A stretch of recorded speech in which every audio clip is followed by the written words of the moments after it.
चलिए स्टार्ट करते हैं अपना केमिस्ट्री का टॉपिक तना।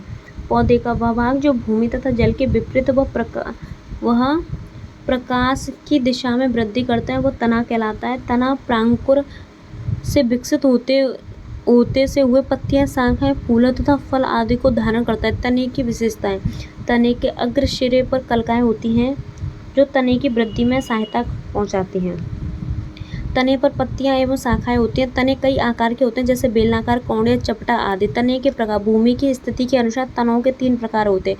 भूमिगत तना, अंडरग्राउंड स्टेम। अंडरग्राउंड स्टेम यानी कि आप लोग इस पुष्प को देख सकते हो, जैसे कि ये है, ये जब फूल आता है तो इसका एक पेड़ होता है तो जो ये जो फूल है, गुड़हल का फूल है, ये जो फूल जब लगता है तो वो उसकी जड़ के ऊपर से लगता है, यानी कि पत्तियों के ऊपर लगते हैं। तो आप इसमें देखो जो उसमें गुड़हल के फूल में जो पिंक पिंक सा निकलता है उसे बोलते हैं वर्तिकार, और उसके नीचे का पत्तियों वर्तिका, और वो और एक साइड का होता है स्त्रीकेशर और एक होता है पुंकेशर। पुंकेशर, परागकोश, पंततु और दल, पराग दल। आप लोग देखें जो ये वाले जो उस पर डॉट डॉट होते हैं वो होते हैं परागकोश।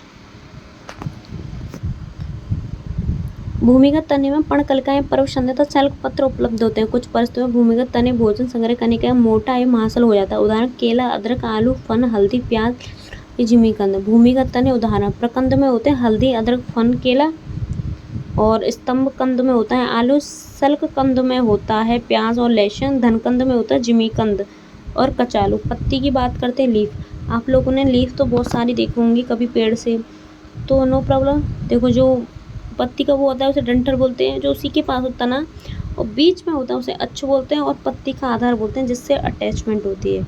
मध्य शिरा, परिधि, शीर्ष, शिराएं, वेन्युलर, लीफ ब्लड, लीफ का मॉइस्चराइजेशन कर दिया। तने एवं शाखाओं के पर्व संधियों से निकलने वाले पार्श्व भाग को पत्ती कहा जाता है।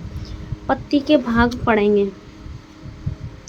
पत्ती का पत्रधार, लीफ बेस। पत्रधार पत्ती का आधारीय भाग होता है जो पत्रवृंत और स्तंभ को आपस में जोड़े रखता है। पत्रवृंत अधिकांश पत्तियों में एक लंबा डंठल पाया जाता है जिसे पत्रवृंत कहते हैं, जैसे आम, पीपल इत्यादि। पत्रलक, लीफ ब्लेड एंड लेमिना। पत्रफलक, ये पत्ती के हरे, चपटे एवं फैले हुए भाग को कहा जाता है। पत्ती के प्रकार। पत्रफलक के कटावा के आधार पर पत्तियां होती हैं संयुक्त पत्ती और सरल पत्ती। फूल की बात का। पौधों में फूलों के खिलने की प्रक्रिया एंथिस कहा जाता है। फूलों में मुख्य रूप से 4 प्रमुख भाग होते हैं। जैसे कोई फूल है, जब कोई मुरझाया जाता है तब वो खिलता है तो उसे एंथिसिया कहा जाता है। आप लोग देख सकते हो ये फूल है डिट्टो। पता जब हम स्कूल टाइम पे पढ़ते थे हमारे सर एक्सपेरिमेंट करके दिखाते, फूल लेके आते थे तब भी करके दिखा देते। ब्राह्यदलपुंज, दलपुंज, पुमंग और जायंग। फूल के डंठल को पेडिशियल कहते हैं। फूल में मौजूद काइलेक्स और कोरोला को गैर आवश्यक अंग माना जाता है, जबकि एंडोशियम और गैनोशियम को आवश्यक अंग माना जाता है क्योंकि ये फूल के प्रजनन में महत्वपूर्ण भूमिका निभाते हैं। ब्राह्यदलपुंज यह फूल का सबसे निचला हिस्सा होता है जिसके द्वारा फूलों को सहारा दिया जाता है।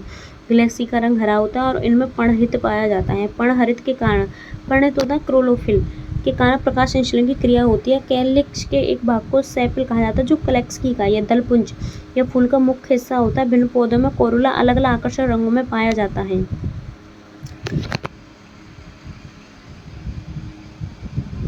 बड़े लेवे के द्वारा इन रंगों का निर्माण होता है। कोरोला में एक विशेष प्रकार की गंध पाई जिसका निर्माण ऑयल एवं ईस्टर में होता है। कोरोला में मौजूद एवं को पंखुड़ी पेटल कहलाती है। कोरोला की इकाई है। कोरोला में उपस्थित आकर्षक रंगों एवं आकर्षक खुशबू के कारण भिन्न भिन्न प्रकार के जंतु आकर्षित होते हैं जिसके फलस्वरूप प्रकरण की क्रिया होती है। पुमंग की बात करें तो ये है पुमंग। यह फूल का नर प्रजनन अंग मेल रिप्रोडक्टिव पार्ट होता है। इसकी इकाई को पुंकेसर या पिस्टिल कहते हैं। पुमंग के द्वारा नर युग्मक का निर्माण होता है जिसे परागकण कहते हैं। जायंग फूल का मादा प्रजनन अंग है। फीमेल रिप्रोडक्शन, जब मेल और फीमेल का प्रोडक्शन होता है ना तब हमें परागकण मिलता है। आप लोग देख सकते हैं ना, पुमंग के द्वारा नर युग्मक मेल सेक्स सेल का निर्माण होता है जिसे परागकण ग्रीन कहता है। जायंग फूल का मादा प्रजनन अंग है। इसकी इकाई को कार्पेल स्त्रीकेशर कहते हैं। जायंग के द्वारा मादा युग्मक का निर्माण होता है जो एक कोशिका के अंदर निर्मित होता है जैसे अंडाणु कहते हैं, एम्ब्रोसिस कहते हैं। ऐसी महत्वपूर्ण जानकारी जुड़े रहिए अपने अपने प्यारे चैनल स्टडी मोटिवेशन पर। Thank you so very much. जय हिंद।